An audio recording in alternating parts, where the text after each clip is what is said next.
alumnus Fakultas Filsafat. Waktu itu Pak Rektornya adalah Pak Fembriarto, itu tahun 81, sehingga saya itu sebagai dosen itu periodenya adalah Maret 81. Saat itu yang wawancara adalah Pak Rektor sendiri, yaitu Pak Fembriarto, untuk menyeleksi semua calon dosen. Dan saya merasakan apa yang disampaikan oleh Bupati ini tadi. Ketika jadi dosen awal-awal tahun 80-an itu memang masih sangat sederhana ya Bu ya. Belum ada OHP. OHP itu baru setelah saya berapa tahun kemudian itu ada OHP, itu pun kalau mau menggunakan harus booking 1 minggu sebelumnya. Nah, dan itu hanya satu sesi saja. Mungkin Pak Dekan barangkali juga masih ingat itu. Ketika OHP baru diperkenalkan di Hotel Ambarukmo, kita dosen diundang ke sana untuk melihat bagaimana memperagakan OHP. Waktu itu juga sempat jadi pertanyaan, OHP itu apa tuh ya? Setelah ditunjukkan barangnya, oh seperti itu. Dan sekarang sudah dimuseumkan. Ini sebuah perkembangan yang luar biasa. Ini catatan pertama saya. Yang kedua, ketika saya jadi dosen awal-awal itu tidak seperti sekarang lah. Saya pernah menyampaikan pada Pak Rektor itu, dosen-dosen kita sudah sejahtera Pak Rektor. Jadi kalau tadi berharap minta sejahtera lagi itu ya wajar juga ya. Tetapi yang saya lihat itu dosen-dosen kampus kita itu penuh dengan mobil mewah. Dibanding pada saat saya jadi dosen pertama itu. Ya, itu saya kira ini satu tingkatan kesejahteraan yang luar biasa kalau menurut saya. Ini yang pengamatan saya itu. Lalu pada saat periode saya itu renstra-nya sudah dibuat oleh Pak Dekan sebelumnya, sehingga saya saat itu tinggal melaksanakan renstra Pak Dekan sebelumnya, sehingga waktu saya divisitasi ditanya oleh Pak reviewer akreditasi, itu saya agak kesulitan juga menjawabnya karena visinya itu yang paling sulit dijawab adalah masalah pencerahan kemanusiaan itu. Itu sekarang sudah tercerahkan belum? Itu pertanyaan yang kadang-kadang mengada-ada juga ya. Tapi itu satu kesan saya jadi dekan pertama itu. Dekan pertama kali menerima visitasi. Lalu saat kami diberi amanah memang ada kebijakan yang saat itu adalah isonisasi prodi, sehingga ini barangkali yang agak kami harus sebagai sebuah subsistem dari sistem yang lebih besar. Tentu fakultas harus mengikuti garis apa yang sudah digariskan oleh universitas, sehingga kami menyadari bahwa kebijakan universitas harus kita sukseskan di tingkat fakultas. Sehingga memang awalnya agak berat karena meyakinkan teman-teman untuk berisonisasi prodi kita masing-masing itu luar biasa beratnya, sehingga pada tahap awal itu hanya 3 prodi, tapi alhamdulillah seluruh prodi akhirnya bisa selesai. Jadi ini memang kebijakan saat itu, sehingga kami sekali lagi sebagai fakultas, pimpinan fakultas harus mengikuti kebijakan tingkat universitas. Tetapi kami juga menyadari bahwa fakultas itu mestinya punya karakteristik, sehingga saya sekaligus juga berharap seperti yang disampaikan oleh Profesor Supartini, marilah kita buat fakultas kita ini punya semacam karakteristik, kekhasan.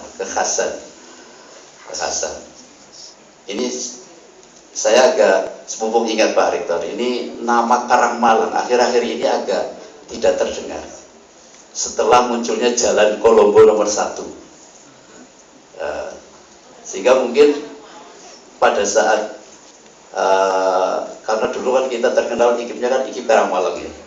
Kalau kita ingin memang melestarikan nama Karangmalang pada universitas kita, barangkali memang kampus Karangmalang Jalan Kolombo nomor 1 itu. Kalau memang ingin dilestarikan, saya kira akhir-akhir ini setelah ada jalan Kolomoro 1 itu Karangmalangnya jadi hilang. Nah, mungkin ini malah para senior barangkali itu yang tapi saya merasakan.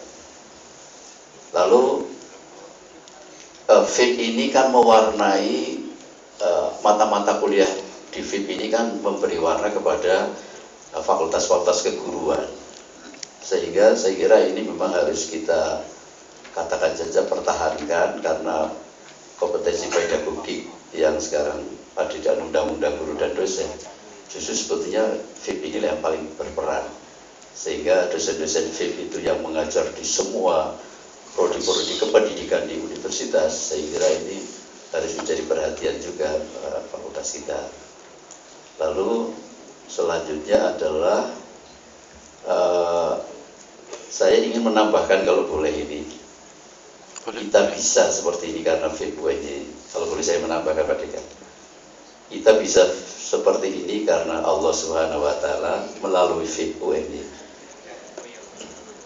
Lalu yang kedua, bukan FIP UNY bisa seperti ini karena saya setuju, tapi mungkin lebih baik FIP UNY bisa seperti ini karena Allah dan kita. Karena pengalaman di pondok-pondok pesantren ketika kiainya, katanya SDM-nya itu sudah tidak berkualitas, biasanya lalu redup lembaga itu, pesantren itu. Itu artinya apa? Artinya fakultas kita ini kalau SDM-nya, kita para sivitas akademika tidak memikirkan fakultas, ya fakultas lambat laun juga akan merosot kualitasnya. Sehingga saya pernah menyampaikan pada teman-teman saat itu adalah, tolong masing-masing dosen itu ada semacam porsi, berapa persen mengembangkan dirinya sendiri sebagai dosen, berapa persen mengembangkan jurusannya karena dia adalah dosen jurusan, tapi juga ada porsi untuk mengembangkan fakultasnya karena dia dosen fakultas. Dan yang terakhir, jangan lupa karena dia dosen UNY, universitas, ya juga harus memikirkan universitas. Jangan sampai misalnya dosen itu hanya memikirkan dirinya sendiri, ketika akreditasi pada lari kemana, tidak ada. Sementara jurusan perlu akreditasi B, ya minimal kan. Karena sekarang mahasiswa protes kalau akreditasinya, coba tanya sama adik mahasiswa itu, pengalaman KP ya, itu ketika masih C itu selalu didatangi, kapan prodi kita bisa akreditasi B, karena mereka mungkin di user menuntut akreditasi minimal B. Lalu yang terakhir, barangkali Bapak Ibu sekalian, mari kita bersama-sama mengembangkan fakultas kita sesuai dengan kemampuan kita masing-masing, posisi kita masing-masing. Sekali lagi bahwa FIP itu sebuah lembaga tanpa dipikirkan oleh penghuninya gitu ya, tanpa dipikirkan oleh kita yang ada di FIP, maka FIP itu juga akan mengalami kemerosotan. Oleh karena itu, kalau kita ingin meningkatkan fakultas, universitas, monggo kita bersama-sama sesuai dengan posisi kita masing-masing. Dan yang penting adalah Bapak Ibu, sekecil apapun posisi di sebuah sistem, jangan diremehkan. Karena kalau saya belajar dari ilmunya Pak Cepi itu, ya sebuah organisasi itu tergantung pada orang-orang yang ada di dalamnya. Sekecil apapun dia, subsistem itu menentukan sistem yang lebih besar. Oleh karena itu jurusan harus dipikirkan juga matang-matang kualitasnya, karena menentukan kualitas fakultas. Kualitas fakultas dipikirkan matang supaya bisa menentukan kualitas universitas.